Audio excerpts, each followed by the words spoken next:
Magandang umaga po sa inyong lahat. Nagpapasalamat po tayo sa Diyos sa pagtitipon sa atin ngayong umagang ito as we celebrate the 12th Sunday in Ordinary Time. And today is third Sunday of June.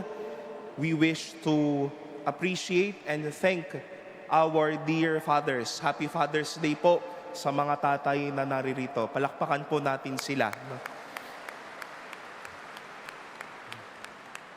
Sila po ang bida at mga mababait ngayong araw na ito. No? And we pray for your kindness and for your graciousness. During the pandemic, I was able to finish this series of movies called or entitled The Designated Survivor. May mga nakanood po ba nung movie na iyon sa inyo? No? Just a gist of what had happened. The president and his cabinets were attacked. No one was left behind.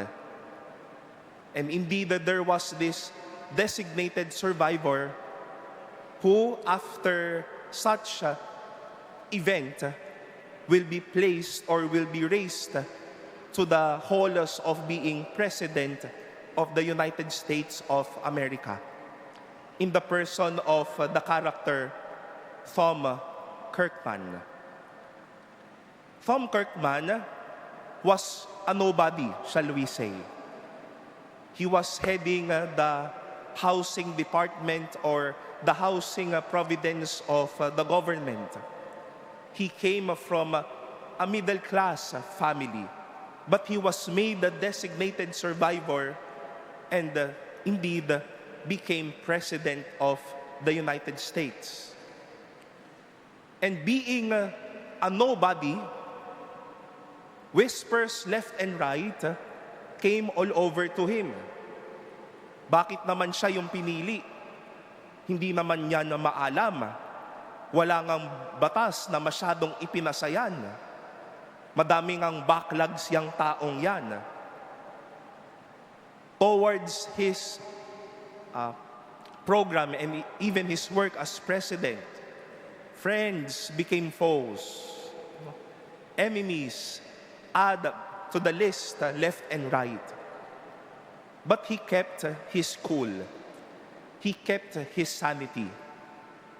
He kept his confidence first in his love for God, in his deep sighs and prayers. He kept his confidence. He knew that the support goes from his family, particularly to his wife and children, and to the friends he knew genuinely. Kahit man madaming mga bulong-bulungan sa kanyang kaliwat kanan, he kept his ground. He stood and did his responsibility.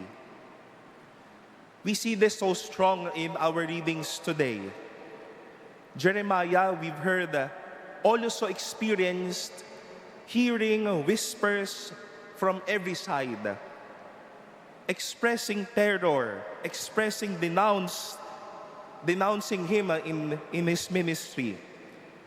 His friends were at the watch kung siya ay papalya at babagsak.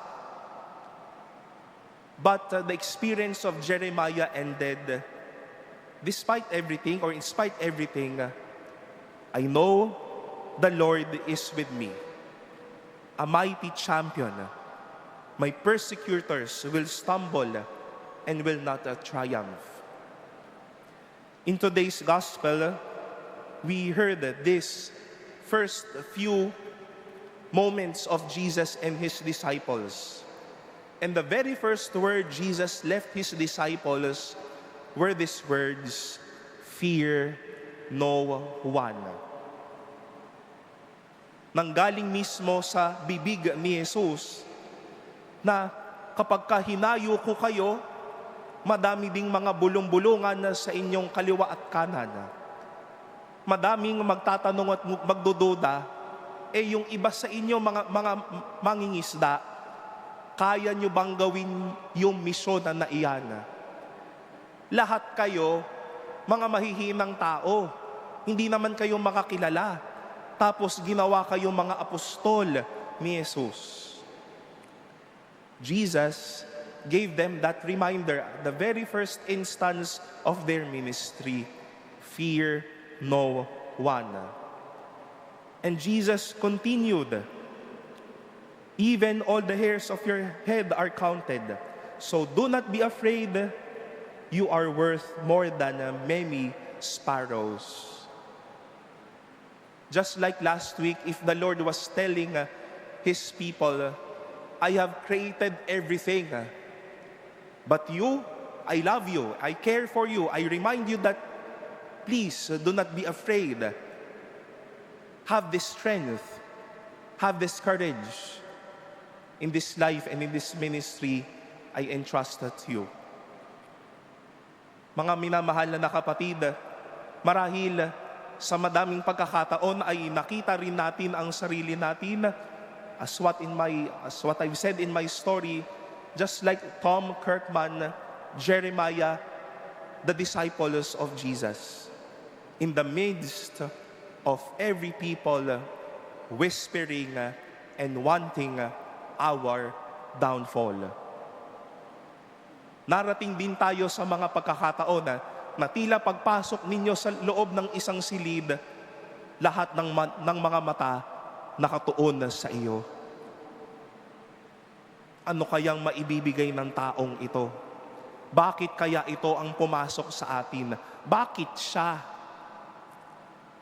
And sometimes the whispering will not only be heard physically around, but the whispers sometimes grow strongly inside our hearts. Kahit sarili natin, pinagdududahan na natin, kaya ko ba to? Matatapos ko ba to? May lakas pa ba ako para gawin ito? Malulutosan kaya ang mga bagay na mayroon ako? But this Sunday, the Lord Jesus would like to remind you, kakampi mo ako. May lakas ka sa akin. Mayroon kang pagpapatibay ng loob na manggagaling sa akin. You are worth more than many sparrows. I care for you more than I care for them. Dahil ang tunay na walang takot, may takot sa Diyos. Ang tunay na walang takot, may takot sa Diyos. Haharap tayo sa mga panibagong bagay, marahil haharap tayo sa mga kaaway din natin, sa mga taong ayaw sa atin, sa mga taong nagbubulong-bulungan sa atin. Show up. Walang takot dahil may takot lang tayo sa Diyos. Kahit minsan sa mga pagdududa din natin, show up. Know that you have someone, you have this loving God living with you, journeying with you, guiding you in this life. Because you don't fear no one, because you have fear in God. We take pride to this goodness of the Lord, that we won't fear no one because we fear God.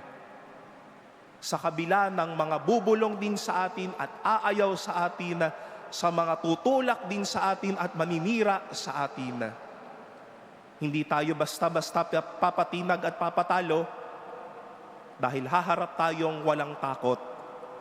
Dahil buo ang takot natin sa Diyos at ito ang magiging dahilan ng ating kaligayahan at ng ating kalayaan.